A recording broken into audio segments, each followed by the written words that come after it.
have his best stuff. But he got through 5 innings, and he got the win. It was really amazing. You know, he gave up the 3 runs. He limited the damage.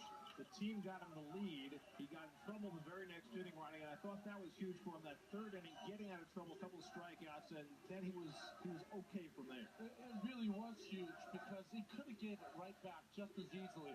And it really tells you a lot about what's inside, because I think if he were less of a person, he would have given up those runs, because he did not have really anything today. His fastball did not have a lot on it. His breaking ball, he never could find the slider or the curveball. And he did get some outs on the changeup, but it wasn't one of those days. He got 15 outs, and it really was about the bats tonight. You know, it's interesting how the radar gun can be deceptive at times, because, Keith, we were sitting there watching the game and seeing Matt hit 96, sometimes 97 on the gun, but you could tell his fastball just didn't have that oomph on it, that little life at the end.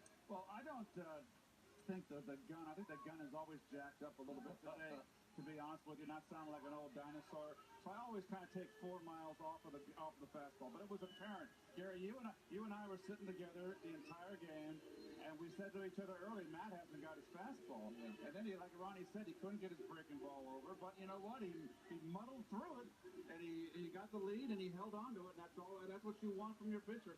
You know, we talked a lot before the game about whether the Mets would retaliate, what Harvey would do. Utley never came off the bench, even when Mattingly had the opportunity to bring him in. But it seemed as though, even though he didn't retaliate, Matt still had the eye of the tiger in him, and it was so interesting watching him going about his work. He did pump some balls early on into Adrian Gonzalez. Out for another inning, and Terry said there was no need with that huge lead. And let's go back here to the 3rd inning. And I thought it was a big at bat against Carl Crawford.